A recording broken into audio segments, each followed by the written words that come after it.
Hello everyone, I am Harshita Rathore और मैं आप सभी का स्वागत करती हूँ हमारे यूट्यूब चैनल लर्निंग टुगेदर पे। आई होप सब लोग अच्छे होंगे, सब लोग बढ़िया होंगे। आज की क्लास में हम करने वाले हैं EMRS का जो हमारा TGT PGT की जो क्लासेस चल रही थी उसका सेकंड पार्ट यानी कि सेकंड क्लास जो है वो इस वीडियो में हम कवर करेंगे। ठीक है, इससे प्रीवियस वीडियो में हमने टीचिंग का मीनिंग क्या होता है, उसके नेचर्स क्या होते हैं वो हमने देख लिया था। आज की क्लास में हम करेंगे ऑब्जेक्टिव्स ऑफ टीचिंग कि टीचिंग के उद्देश्य क्या है, टीचिंग के ऑब्जेक्टिव्स क्या है, और फिर इससे जुड़े हुए कुछ MCQs यानी कि कुछ प्रैक्टिस के क्वेश्चंस भी हम इस क्लास के अंदर सॉल्व करेंगे। ठीक है, फिर अगली क्लास में हम करेंगे कैरेक्टरिस्टिक्स ऑफ टीचिंग और ऐसे करके धीरे धीरे हम एक एक टॉपिक को सारा कवर कर लेंगे। ठीक है, क्लास को शुरू करने से पहले मैं अपना इंट्रोडक्शन दे देती हूँ। ये I am Harshita Rathore. I hope अब आप लोगों को मेरा नाम पता चल गया होगा। मैं हर्षिता राठौर हूँ और मेरी क्वालिफिकेशन है, मैंने मास्टर्स प्लस मैंने UGC नेट जो है वो करा हुआ है। मेरे पास में ऑनलाइन टीचिंग का 2 इयर्स का एक्सपीरियंस है, काफ़ी अच्छा एक्सपीरियंस है। काफ़ी सारे बच्चों को मैंने पढ़ाया हुआ है। 1000+ स्टूडेंट्स को जो कि UGC नेट कैटेगरी से बिलोंग करते हैं उनको मैंने पर्सनली मेंटोर किया हुआ है। ठीक है, और काफ़ी बच्चों को मेरी जो टीचिंग स्किल्स है वो काफ़ी अच्छी लगती है, इसलिए मैंने कहा कि मेरे पास में काफ़ी अच्छा एक्सपीरियंस है पढ़ाने का। ठीक है, साथ ही साथ मेरी जो एक्सपर्टीज का सब्जेक्ट है वो मेरा पॉलिटिकल साइंस है। ठीक है, यहाँ पे मैं आपको टीचिंग एप्टीट्यूड जो है आपका TGT PGT और आपका NVS से जुड़ा हुआ जो आपका सिलेबस है टीचिंग एप्टीट्यूड का, आपका NEP 2020, आपका पेडागॉगी जो आपके सिलेबस में दिया हुआ है, इतना पार्ट जो है वो मैं आपका कवर करवाऊंगी यहाँ पे फ्री सीरीज के अंदर। ठीक है, तो हम शुरू करते हैं हमारी आज की क्लास। और क्लास को शुरू करने से पहले एक और चीज जो मैं बताना भूल गई, हमारा टेलीग्राम चैनल। अगर आप मेरे साथ में पर्सनली कनेक्ट होना चाहते हो तो आप टेलीग्राम पे मुझे सर्च कर सकते हो, हर्षिता मैम की पाठशाला। ये मेरा पर्सनल टेलीग्राम चैनल है। आपको सिंपली टेलीग्राम पे नाम लिखना है हर्षिता मैम की पाठशाला और वहां पे आपको ऐसे मेरी फोटो लगी हुई दिख जाएगी, तो आप पहचान जाओगे कि ये तो मैडम का ही चैनल है। ठीक है, तो आप जाके उस चैनल को ज्वाइन कर सकते हो। वहां पे हम काफी सारी फन एक्टिविटीज जो है वो करते रहते हैं। स्टूडेंट्स वहां पे आपस में डिस्कशन भी करते रहते हैं। उनको अगर मुझसे कुछ क्वेरी होती है, मेरे से कुछ पूछना होता है, तो वो मेरे साथ में भी वहां पे कनेक्ट कर सकते हैं, मेरे को भी वहां पे मैसेज कर सकते हैं। साथ ही साथ कोई भी आपके एग्जाम से जुड़ी हुई इंफॉर्मेशन है, कोई भी नया नोटिफिकेशन आता है या फिर कोई भी आपके करंट अफेयर से जुड़ी हुई न्यूज है, कोई भी आपके है ना जो भी आपकी वीडियोस अपलोड होती है उसके जो लिंक वगैरह होते हैं या फिर इसकी जो फ्री PDF वगैरह होती है वो मैं वहां पे अपलोड कर देती हूँ। ठीक है, तो अगर आप मेरे साथ में पर्सनली कनेक्ट होना चाहते हो तो मेरा पर्सनल टेलीग्राम चैनल है हर्षिता मैम की पाठशाला, आप इसको ज्वाइन कर सकते हो। ठीक है, साथ ही साथ मेरा कॉमन टेलीग्राम चैनल, हमारा कॉमन टेलीग्राम चैनल भी है जिसका नाम है लर्निंग टुगेदर। आप इसको भी वहां पे ज्वाइन कर सकते हो। यहाँ पे भी आपको सारी करंट अफेयर की न्यूज वगैरह जो है वो मिलती रहती है। ये हमारा कॉमन टेलीग्राम चैनल है। आपको सिंपली टेलीग्राम पे सर्च करना है लर्निंग टुगेदर, जहाँ पे आपको हमारा जो है ना यूट्यूब चैनल है उसका टेलीग्राम चैनल जो है वो मिल जाएगा। आप इसको जाके वहाँ पे ज्वाइन कर सकते हो। आपकी क्लासेस वगैरह की लिंक वगैरह फ्री PDF आपको यहाँ पे भी मिल जाएगी। ठीक है, तो आप दोनों ही टेलीग्राम चैनल को याद से ज्वाइन कर लेना। ये वाला मेरा पर्सनल है और ये वाला हमारा कॉमन टेलीग्राम चैनल है। ठीक है, अब चलते हैं हम आगे, क्लास को शुरू करते हैं। इससे प्रीवियस वीडियो में जैसे मैंने बता ही दिया है आपको कि हमने मीनिंग टीचिंग का क्या मतलब होता है, उसकी क्या प्रकृति है, क्या उसका नेचर है, वो सारे पॉइंटर्स हमने कवर कर लिए थे। आई होप आपने प्रीवियस वीडियो देखी होगी। नहीं देखी तो थोड़ा सा मैं ओवरव्यू दे देती हूँ यहाँ पे कि हमने प्रीवियस वीडियो में क्या पढ़ा था। अगर किसी ने वो वीडियो मिस कर दी है तो आप जाके उसको देख लेना। यहाँ पे मैं थोड़ा सा भी शॉर्ट में समझा देती हूँ, फिर हम कंटिन्यू करेंगे उसी टॉपिक को जिसमें हम पढ़ने वाले हैं आज objectives of teaching, and then उसके हम MCQs की प्रैक्टिस करेंगे। ठीक है, हमने मीनिंग ऑफ टीचिंग में क्या पढ़ा था? मीनिंग ऑफ टीचिंग में हमने पढ़ा था कि टीचिंग एक ऐसा प्रोसेस है जहाँ पे टीचर जो है वो अपना नॉलेज, अपना स्किल्स, अपनी वैल्यूज, अपने एक्सपीरियंसेस जो है वो बच्चों के साथ में शेयर करता है। इसको ही हम क्या कहते हैं? शिक्षण यानी कि टीचिंग कहते हैं। ठीक है, इतना हमने देख लिया था ऑलरेडी। उसके बाद में हमने नेचर ऑफ टीचिंग देखा था कि टीचिंग की, शिक्षण की कुछ प्रक्रिया भी होती है, शिक्षण की क्या प्रकृति होती है। तो जो टीचिंग है वो आपका एक इंटरेक्टिव प्रोसेस होता है जहाँ पे टीचर और स्टूडेंट के बीच में एक इंटरेक्शन होता है। टीचिंग जो है वो सिस्टमेटिक और प्लान्ड तरीके से होता है, यानी कि टीचिंग को हम पहले है ना नियोजित कर लेते हैं सारी चीजें कि भाई हमको किस किस तरीके से क्या क्या टीचिंग करनी है, कैसे करनी है, वो सारी है ना नियोजन जो है, सारा प्लानिंग जो है वो हम पहले से ही करके रखते हैं। तो इसलिए टीचिंग की प्रकृति कैसी है? ये सिस्टमेटिक होता है और प्लान्ड होता है। फिर थर्ड हमने देखा था डेवलपमेंटल। टीचिंग कैसा है? टीचिंग जो है वो डेवलपमेंटल है, विकास है ना, विकासपूर्ण, विकास रूप का है, है ना, विकसित है। विकसित का मतलब क्या है कि यहाँ पे टीचिंग के अंदर एक टीचर जो है वो बच्चे के अंदर बुद्धि का विकास करता है, उसके इमोशंस का विकास करता है, सोशल डेवलपमेंट करता है। इसलिए टीचिंग को यहाँ पे डेवलपमेंटल एक्टिविटी बताया गया है। साथ ही साथ टीचिंग कैसी है? गतिशील है, यानी कि डायनामिक है, जो कि मतलब है ना परिवर्तन उसके अंदर होता रहता है, परिवर्तनशील है, समय बदलता है, तो समय के साथ साथ आपका जो वातावरण है, आपका एनवायरमेंट जो है, सारी चीजें बदलती है, तो उसके साथ साथ टीचिंग जो है वो भी बदलती रहती है, टीचिंग के मेथड्स जो है वो भी बदलते रहते हैं। जहाँ पे मैंने आपको बताया था कि पहले हम गुरुकुल में पढ़ा करते थे, उसके बाद में हम ब्लैक बोर्ड के ऊपर है ना पढ़ा करते थे, और अब आज के जमाने में हम ऑनलाइन जो है वो पढ़ा करते हैं। तो समय बदला, समय के साथ साथ टीचिंग के जो मेथड्स है उसमें भी बदलाव हुए, उसमें भी विकास हुए। ठीक है, तो टीचिंग कैसी है, डायनेमिक है, यानी कि परिवर्तनशील है। साथ ही साथ टीचिंग कैसी है, इन्फ्लुएंस ओरिएंटेड है। इन्फ्लुएंस ओरिएंटेड कैसे, भाई टीचर जो भी अपने स्टूडेंट्स को पढ़ाता है, तो जो भी वो ज्ञान दे रहा है वो तो देगा ही, उससे तो बच्चा इन्फ्लुएंस हो ही रहा है, लेकिन टीचर के अंदर कैसा एटीट्यूड है, टीचर का कैसा बिलीफ है, कैसे बिहेवियर है, इन सारी चीजों से भी एक लर्नर के ऊपर काफी बड़ा इन्फ्लुएंस जो है, प्रभाव जो है वो पड़ता है। तो इसलिए टीचिंग कैसी है, इन्फ्लुएंस ओरिएंटेड है। फिर टीचिंग हमारी कॉन्टिन्यूअस प्रोसेस है, यानी कि टीचिंग जो है वो चलती रहती है, कभी भी हमारी रुकती नहीं है, क्योंकि सीखने सिखाने की प्रक्रिया तो जिंदगी भर चलती रहती है। तो इसलिए टीचिंग लर्निंग जो है वो कभी भी नहीं रुकती है, वो हमेशा चलती रहती है, कॉन्टिन्यूअस प्रोसेस है। ठीक है, साथ ही साथ हमने लास्ट पॉइंट देखा था कि टीचिंग हमारी आर्ट भी है और साइंस भी है, शिक्षण हमारी कला और विज्ञान दोनों ही है। क्योंकि कला क्यों है, क्योंकि इसके अंदर हम हमारी क्रिएटिविटी को दिखाते हैं, हमारी रचना को दिखाते हैं, इसलिए कला है। और विज्ञान क्यों है, क्योंकि इसमें हमको कुछ ना कुछ नियमों को फॉलो करना होता है, कुछ रूल्स एंड रेगुलेशंस को फॉलो करना होता है। तो इसलिए टीचिंग जो है वो कला विज्ञान दोनों ही है, आर्ट और साइंस दोनों ही है। ठीक है, अब ये मत बोलना कमेंट करके कि मैडम फटाफट आपने तो समझा दिया। फटाफट मैंने समझाया नहीं है, इससे प्रीवियस वीडियो में जाके देखोगे तो पूरे 30 मिनट की वीडियो है, वो पूरे आधे घंटे में हमने ये ही 2 टॉपिक्स को कवर करा है। यहाँ पे अभी हमको नेक्स्ट टॉपिक करना है, लेकिन बच्चे बोलते हैं कि भाई आप जो भी पढ़ा रहे हो एक बार पहले का ओवरव्यू भी हमको दे दिया करो, तो इसलिए पिछली क्लास में हमने क्या पढ़ा था उसका ओवरव्यू दे दिया है मैंने, ताकि अब जो हम इसका टॉपिक करने वाले हैं वो इसके कंटिन्यूएशन में ही आपको समझ में आ जाए। ठीक है, इसलिए फटाफट से 5 मिनट में सारा कुछ मैंने आपको यहाँ पे समझा दिया कि भाई प्रीवियस वीडियो में इतना हमने पढ़ लिया था। सारा कुछ यहाँ पे हिंदी में लिखा हुआ है। शिक्षण की प्रकृति कैसी है, इंटरैक्टिव प्रक्रिया है, व्यवस्थित और नियोजित है, विकासात्मक है, साथ ही साथ गतिशील है। शिक्षण कैसा है, गतिशील होता है, डायनामिक होता है, भाव है ना भावोन्मुख होता है, साथ ही साथ सतत प्रक्रिया है, यानी कि कॉन्टिन्यूअस है, और कला और विज्ञान दोनों ही है। ठीक है, सारे पॉइंटर्स इंग्लिश और हिंदी दोनों में कवर हो चुके हैं। ठीक है, अब जो हमारा आज का टॉपिक है ऑब्जेक्टिव ऑफ टीचिंग, उसको हम करने वाले हैं, यानी कि शिक्षण के उद्देश्य क्या होते हैं उसको हम देखते हैं।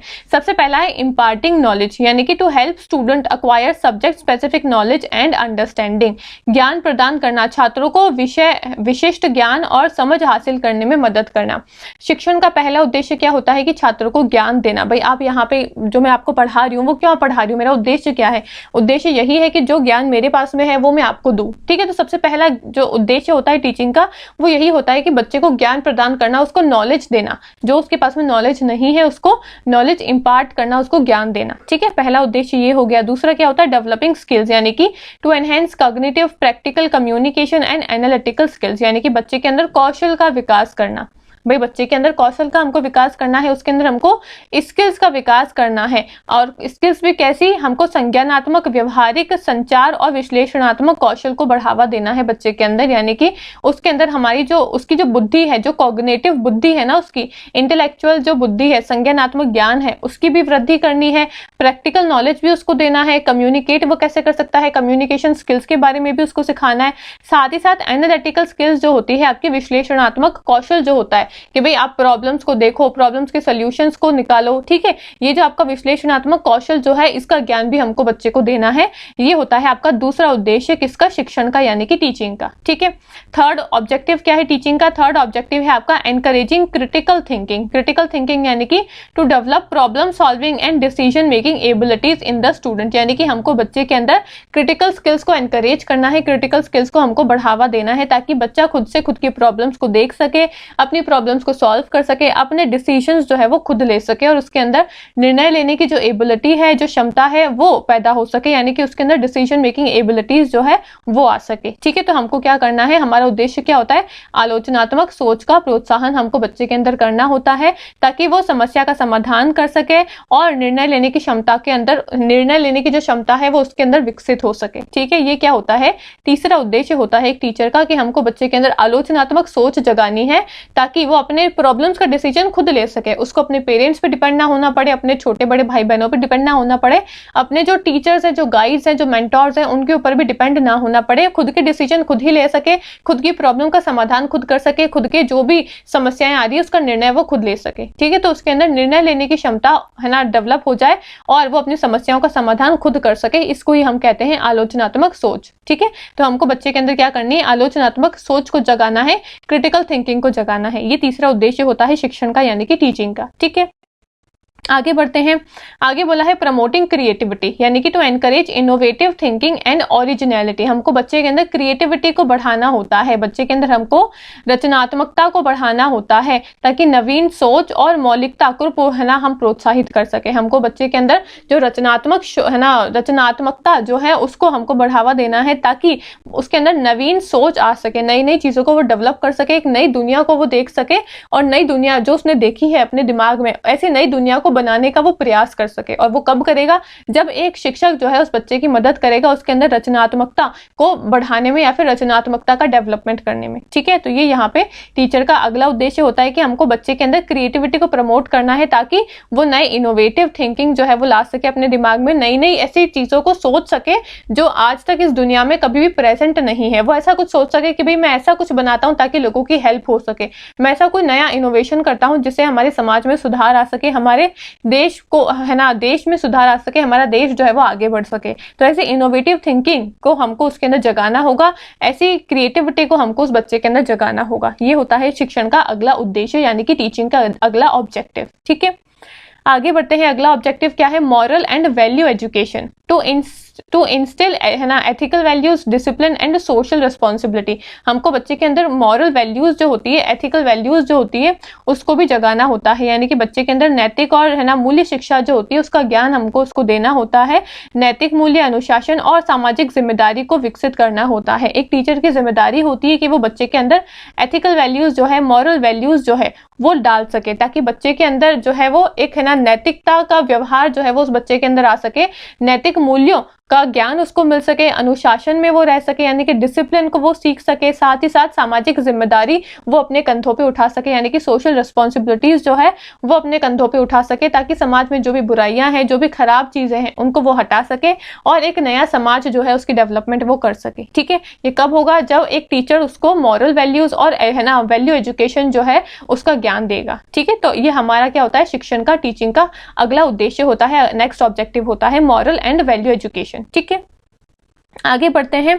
अगला उद्देश्य क्या होता है, एनहेंसिंग लर्निंग एबिलिटीज, यानी कि हमको बच्चे के अंदर लर्निंग एबिलिटीज को क्या करना है, एनहेंस करना है, प्रोत्साहित करना है। इसका क्या मतलब है, इसका मतलब है कि to equip student with study technique, research skills and self learning habits. हमको बच्चे के अंदर लर्निंग एबिलिटीज को जगाना है, हमको बच्चे के अंदर क्या करना है, हमको बच्चे के अंदर है ना सीखने की क्षमता को बढ़ावा देना है। छात्रों को अध्ययन तकनीकों, अनुसंधान कौशल और स्व शिक्षण आदतों को क्या करना है, लेकर आना है। बच्चे के अंदर हमको सीखने की क्षमता को बढ़ाना है, लर्निंग एबिलिटीज को बढ़ाना है। अब लर्निंग एबिलिटीज का मतलब क्या है, हमको ऐसी चीजें बच्चे के अंदर डेवलप करनी है ताकि वो खुद से चीजों को सीख सके। स्व शिक्षण की आदतें जो है वो बच्चे के अंदर देनी है ताकि वो टीचर पे डिपेंडेंट ना हो कि भाई टीचर आज मेरे को टॉपिक पढ़ाएगा तो ही मैं पढ़ूंगा। अगर एक दिन टीचर उसको नहीं पढ़ाता है, टीचर अगर एब्सेंट है, तो उसके अंदर इतनी बुद्धि होनी चाहिए, उसके अंदर इतनी क्षमताएं होनी चाहिए कि वो खुद से टॉपिक को पढ़ के खुद से भी चीजों को कवर कर सके, किसी के ऊपर उसको डिपेंड ना होना पड़े। ठीक है,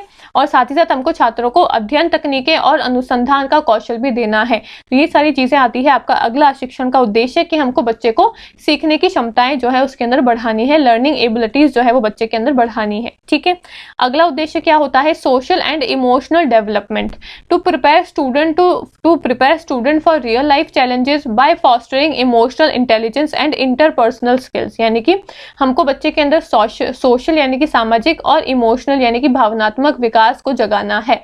अब सामाजिक और भावनात्मक विकास का मतलब क्या हुआ, हमको बच्चे के अंदर ऐसी भावनाएं देनी है ताकि उसके पर्सनल लाइफ में, उसकी जो हकीकत वाली जिंदगी है उसमें अगर कोई भी समस्या आती है तो वो उन समस्याओं का समाधान खुद से कर सके, उसको अपने बड़े भाई बहनों के पास में जाके अप्रोच ना करना पड़े, उसको अपने जो टीचर्स हैं, जो पेरेंट्स हैं उनके पास में जाके अप्रोच ना करना पड़े, पड़े कि भाई ये मेरी समस्या है, ये समस्या का आप समाधान निकालो। ठीक है, अपनी समस्याओं का खुद समाधान निकाल सके, जो भी समस्या उसकी रियल लाइफ में आती है उन समस्याओं के सामने वो डट के खड़ा हो सके। ऐसे नहीं कि भाई वो घबरा जाए, उनसे कुछ गलत कदम उठा ले। ठीक है, अपनी समस्याओं का खुद से समाधान जो है वो उठा सके, इतना सक्षम एक टीचर को, एक बच्चे को बनाना चाहिए। ठीक है, वो कब होगा? जब हम उसको सोशल और इमोशनल डेवलपमेंट करेंगे, यानी कि जब हम उसका सामाजिक और भावनात्मक विकास करेंगे, तब ये सारा डेवलपमेंट जो है वो बच्चे के अंदर होगा। ठीक है, तो यही आपका हिंदी में लिखा हुआ है, सामाजिक और भावनात्मक विकास। इसका क्या मतलब होता है? भावनात्मक बुद्धिमत्ता और पारस्परिक कौशल को बढ़ाकर, है ना, छात्रों के वास्तविक जीवन की चुनौतियों के लिए उनको तैयार करना है। बच्चों के अंदर, स्टूडेंट्स के अंदर जो रियल लाइफ में जो चैलेंजेस आती है, रियल लाइफ में जो प्रॉब्लम्स आती है, उसका सामना करने के लिए हमको बच्चे को सक्षम जो है वो बनाना है। ठीक है, आगे क्या बोला है? करियर की तैयारी। करियर की तैयारी का क्या मतलब है? हमको बच्चे को उसके फ्यूचर लाइफ के लिए प्रिपेयर करना है अभी से ही, कि भाई इन फ्यूचर वो क्या करने वाला है, कैसे करने वाला है, कौन सा डिसीजन उसको लेना है, कौन सी फील्ड में जाना है, ये सारी करियर के लिए उसको अभी से ही एक टीचर को प्रिपेयर करना चाहिए। ठीक है, to guide student in achieving their professional goals by developing relevant skills and knowledge. हमको बच्चे को इस तरीके से ज्ञान देना चाहिए, हमको बच्चे को इस तरीके से गाइड करना चाहिए ताकि उसके जो भी फ्यूचर प्लान्स है, जो उसके करियर प्लान्स हैं, जो उसके प्रोफेशनल गोल्स हैं, उसका, है ना, फुलफिलमेंट हो सके। यानी कि अगर कोई बच्चा अगर टीचर बनना चाहता है या कोई बच्चा अगर डॉक्टर बनना चाहता है, तो टीचर को वो सारे प्रोफेशन का ज्ञान उसको देना चाहिए कि भाई अगर आपको टीचर बनना है तो आपको क्या क्या करना पड़ेगा, आपको अगर डॉक्टर बनना है तो आपको क्या क्या करना पड़ेगा। वो सारा गाइडेंस जो है वो टीचर को, स्टूडेंट्स को देना चाहिए। जब टीचर सारी चीजें बच्चे को सिखा देगा तो फिर वो अपने आगे जाके अपनी जो फ्यूचर प्लान है, अपनी जो प्रोफेशनल लाइफ है, उसको अच्छे से, आसानी से जो है वो उसके अंदर काम कर पाएगा। ठीक है, तो यहाँ पे लिखा हुआ है करियर प्रिपरेशन, यही आपका हिंदी में लिखा हुआ है। करियर की तैयारी यानी कि, है ना, प्रासंगिक कौशल और ज्ञान विकसित करके छात्रों को उनके पेशेवर लक्ष्य को प्राप्त करने में मार्गदर्शन जो है वो एक शिक्षक को देना चाहिए, टीचर को देना चाहिए। ठीक है, तो ये आपका करियर प्रिपरेशन हो गया। और आगे बोला है कि teaching plays a vital role in shaping individual and society by fostering learning, personal growth and pursuit of knowledge. यानी कि टीचर जो है, शिक्षण जो है, शिक्षण कार्य जो है वो इतना ज्यादा इंपॉर्टेंट रोल जो है वो बच्चे के अंदर, है ना, बच्चे की लाइफ में इतना इंपॉर्टेंट रोल प्ले करता है कि वो बच्चे को लर्निंग में भी हेल्प करता है, उसकी पर्सनल ग्रोथ में भी हेल्प करता है, साथ ही साथ उसके अंदर नॉलेज का डेवलपमेंट करने में भी शिक्षण कार्य जो है वो मदद करता है। यानी कि इंपॉर्टेंट रोल जो है, इंपॉर्टेंट भागीदारी होती है, इंपॉर्टेंट योगदान होता है शिक्षण कार्य का एक बच्चे के लाइफ में। ठीक है, ये सारी चीजें आई होप आपको समझ में आ गई होगी। 8 पॉइंटर्स हमने यहाँ पे देखे ऑब्जेक्टिव्स ऑफ टीचिंग के, कि शिक्षण के क्या उद्देश्य होते हैं। शिक्षण का उद्देश्य होता है सबसे पहले तो बच्चे को ज्ञान देना है, उसके अंदर कौशल का विकास करना है, उसके अंदर क्रिटिकल थिंकिंग को जगाना है, उसके अंदर क्रिएटिविटी यानी कि रचनात्मकता को जगाना है, मॉरल वैल्यूज जो है उसके अंदर, एथिकल वैल्यूज जो है, मूल्य का ज्ञान जो है वो बच्चे को देना है। फिर लर्निंग एबिलिटीज यानी कि सीखने की क्षमता जो है वो बच्चे के अंदर जगानी है। सोशल इमोशनल डेवलपमेंट यानी कि सामाजिक और भावनात्मक विकास जो है वो बच्चे का करना है। साथ ही साथ बच्चे को करियर के लिए भी हमको तैयार करना है। ठीक है, ये सारी चीजें जो है वो हमने यहाँ पे देख ली है, जो कि आपका आता है ऑब्जेक्टिव्स ऑफ टीचिंग के अंदर। शिक्षण के ये सारे आपके उद्देश्य होते हैं, ये सारे आपके ऑब्जेक्टिव्स होते हैं। ठीक है, यहाँ पे हमने इंग्लिश में कवर कर लिया, ये स्लाइड में हमने सारा कुछ हिंदी में कवर कर लिया है। आई होप आपको कोई भी दिक्कत नहीं होगी इस टॉपिक के अंदर। ठीक है, काफी सिंपल सा टॉपिक है, लेकिन थोड़ा सा आप अगर थियोरिटिकली इसको पढ़ लोगे एक बार तो आपको और अच्छे से चीजें जो है वो समझ में आ जाएगी। ठीक है, अब हम आगे बढ़ते हैं। हमने कल कुछ क्वेश्चंस को भी सॉल्व करा था लास्ट के अंदर, 5 से 7 क्वेश्चंस हमने सॉल्व करे थे। तो आज की क्लास में जो हमने ऑब्जेक्टिव्स पढ़े हैं उससे जुड़े हुए हम कुछ क्वेश्चंस को वापस से सॉल्व कर लेते हैं। ठीक है, फिर नेक्स्ट क्लास में हम करने वाले हैं कैरेक्टरिस्टिक्स ऑफ टीचिंग। ठीक है, काफी छोटी सी क्लास रहेगी आपकी आज की। ऑब्जेक्टिव्स ऑफ टीचिंग हमने पढ़ा, अब इससे जुड़े हुए कुछ क्वेश्चन है हम उसको सॉल्व कर लेते हैं। ठीक है, सबसे पहला क्वेश्चन क्या बोला है आपका? सबसे पहला क्वेश्चन बोला है what is the primary objective of teaching. भाई शिक्षण जो है उसका मुख्य, है ना, प्राइमरी ऑब्जेक्टिव क्या होता है, मुख्य उद्देश्य क्या होता है? To deliver information. अभी जो सारे पॉइंटर्स पढ़े उसी से जुड़े हुए आपके यहाँ पे क्वेश्चंस जो है वो दे रखे हैं। ठीक है, to deliver information, to develop critical thinking and problem solving skills, to complete the syllabus on time, या फिर to make student memorize fact. क्या बोला है यहाँ पे? हिंदी में क्या लिखा हुआ है? हिंदी में एक्चुअली आई थिंक स्लाइड यहाँ पे नहीं है, मैं आपको ऐसे ही समझा देती हूँ बोल के। यहाँ पे बोला है कि प्राइमरी ऑब्जेक्टिव क्या है, एक शिक्षण का प्राइमरी उद्देश्य क्या होता है। अभी सारे उद्देश्य हमने देखे, तो मुख्य उद्देश्य क्या होता है? टू डिलीवर इन्फॉर्मेशन, खाली जो किताबी ज्ञान है, जो जानकारी है वो बच्चे को देना देना, या फिर बच्चे के अंदर क्रिटिकल थिंकिंग को जगाना, बच्चे के अंदर समस्याओं का समाधान करने वाला जो कौशल है, जो क्रिटिकल थिंकिंग है, प्रॉब्लम सॉल्विंग स्किल्स जो है वो बच्चे के अंदर हमको जगानी है। या फिर सिर्फ बच्चे का सिलेबस जो है वो टाइम पे कंप्लीट कर दो, बच्चे को क्या आता है क्या नहीं आता है, समस्याओं का समाधान वो कर पा रहा है नहीं कर पा रहा है, कितना उसके अंदर विकास हुआ है, इन सबसे मतलब नहीं है। एक साल में आपको सिलेबस खत्म करवाना है, बस आप तो सिलेबस खत्म करवा दो, ये शिक्षण का उद्देश्य होता है। या फिर बच्चे को फैक्ट मेमोराइज करवाओ, बच्चे को फैक्ट जो है वो ज्यादा से ज्यादा याद करवा दो, इतना शिक्षण का उद्देश्य होता है। अभी हमने देखे यहाँ पे सारे ही उद्देश्य, सिर्फ इंफॉर्मेशन देना शिक्षण का उद्देश्य नहीं होता है, खाली सिलेबस टाइम पे कंप्लीट करवा देना शिक्षण का उद्देश्य नहीं होता है, खाली बच्चे को फैक्ट रटवाना, चीजें रटवाना शिक्षण का उद्देश्य नहीं होता है, बल्कि ऑप्शन नंबर 20 का करेक्ट आंसर है कि शिक्षण का उद्देश्य क्या होता है, बच्चे को क्रिटिकल थिंकिंग जो है वो जगाना, बच्चे के अंदर प्रॉब्लम सॉल्विंग स्किल्स जो है, ताकि वो अपनी समस्याओं का समाधान खुद कर सके, ऐसे कौशल को हमको बच्चे के अंदर जगाना है। तो ऑप्शन नंबर बी जो है वो यहाँ पे करेक्ट आंसर है। ठीक है, आई होप आपको इंग्लिश में जो नहीं समझ में आया था वो सारा मैंने हिंदी में ट्रांसलेट करके समझा दिया है। ठीक है, यहाँ पे एक्सप्लेनेशन में लिखा हुआ है, main objective of teaching is to help student develop analytical and problem solving skills. ठीक है, आगे बढ़ते हैं अगले क्वेश्चन पे। क्या बोला है, which of the following is a long term objective of teaching. Teaching का लॉन्ग टर्म ऑब्जेक्टिव क्या होता है, helping student pass an exam, imparting knowledge for immediate use, developing life long learning habits, या फिर एनकरेजिंग रोट मेमोराइजेशन। तो option number 3 इसका correct answer है, developing life long learning habits. यानी कि यहाँ पे भी शिक्षण का उद्देश्य क्या है वो ही पूछा था, तो खाली बच्चे को एग्जाम में पास करवा देना, क्या ये टीचिंग का उद्देश्य होता है, या फिर बच्चे को सिर्फ नॉलेज देना ताकि वो अपने जीवन में उसका उपयोग कर सके, या फिर बच्चे को चीजें रटवाना। तो ये तीनों ही इसका आंसर नहीं है, बच्चे को लाइफ लॉन्ग लर्निंग के लिए तैयार करवाना, उसको रियल लाइफ के लिए तैयार करवाना, ये मुख्य उद्देश्य होता है शिक्षण का। ऑप्शन नंबर 3 इसका करेक्ट आंसर है, developing life long learning habits. बच्चे के अंदर लाइफ लॉन्ग लर्निंग की जो हैबिट्स है वो सिखाना, ताकि वो आजीवन चीजों को सीख सके, वो सीखने की भावना उसके अंदर होनी चाहिए। ठीक है, एक्सप्लेनेशन यहाँ पे दिया हुआ है, teaching aims to instil curiosity, a love for learning and ability to acquire knowledge throughout the life। ठीक है, आगे बढ़ते हैं नेक्स्ट क्वेश्चन पे। क्या बोला है, according to Bloom's taxonomy which domain focus on developing students skills and attitudes. अब ये जो ब्लूम्स टैक्सोनॉमी है ये ऑलरेडी हम यूट्यूब के ऊपर कर चुके हैं, आपके सिलेबस में होगी, तो हम डेफिनेटली एक बार वापस से आपके सिलेबस के अकॉर्डिंग कवर कर लेंगे। लेकिन अगर किसी बच्चे ने वो वीडियो देखी है तो आप इसका आंसर जो है वो आसानी से दे सकते हो। ठीक है, क्या बोला है इस क्वेश्चन में, ब्लूम्स टैक्सोनॉमी के अनुसार which domain focus on developing students skills and development. हमने देखा था ब्लूम्स टैक्सोनॉमी में 3 डोमेन होते हैं आपके, कॉग्निटिव डोमेन, एक होता है आपका अफेक्टिव डोमेन, एक होता है आपका साइकोमोटर डोमेन। ये 3 डोमेन्स आपके होते हैं आपकी ब्लूम्स टैक्सोनॉमी में। तो इसमें पूछा है कि बच्चे के अंदर स्किल्स का डेवलपमेंट होता है, बच्चे के अंदर एटीट्यूड्स का डेवलपमेंट होता है, ये कौन से डोमेन के अंदर आता है, कॉग्निटिव में आता है, अफेक्टिव में आता है, या साइकोमोटर में आता है। कॉग्निटिव मैंने बताया था, जहां पे कॉग्निटिव वर्ड देख लो तो समझ जाना आपकी बुद्धि से जुड़ा हुआ है, तो यहाँ पे तो एटीट्यूड्स की बात हो रही है, यहाँ पे भावनाओं की बात हो रही है, आपके बुद्धि की बात नहीं हो रही है, तो कॉग्निटिव तो नहीं होगा। अफेक्टिव, जहां पे हमको बच्चे के अंदर भावनाएं, यानी कि बच्चे के अंदर इमोशनल डेवलपमेंट करना है, भावनात्मक विकास करना है, ये हो सकता है। साइकोलॉजिकल डेवलपमेंट, सॉरी फिजियो है ना, साइकोमोटर डेवलपमेंट, साइकोमोटर डेवलपमेंट यानी कि जहां पे हमको बच्चे के अंदर फिजिकल एक्टिविटीज को डेवलप करना है, तो यहाँ पे कोई फिजिकल एक्टिविटी की भी बात नहीं है, तो साइकोमोटर डेवलपमेंट, साइकोमोटर डोमेन भी इसका आंसर नहीं होगा। तो बचा क्या, ऑप्शन नंबर बी बचा, अफेक्टिव डोमेन। अफेक्टिव डोमेन क्या होता है, अफेक्टिव डोमेन में ब्लूम्स जो है वो ये कह रहे थे कि हमको बच्चे के अंदर भावनाओं का विकास करना है, हमको बच्चे के अंदर भावनात्मक विकास जो है वो करना है, उसके अंदर इमोशंस को जगाना है, उसके अंदर एटीट्यूड्स और स्किल्स को जगाना है। ठीक है, तो ऑप्शन नंबर 20 का करेक्ट आंसर होगा। आगे बढ़ते हैं फोर्थ क्वेश्चन पे। क्या बोला है, which of the following is not an objective of teaching. शिक्षण का उद्देश्य कौन सा नहीं है वो पूछा है अब आपसे।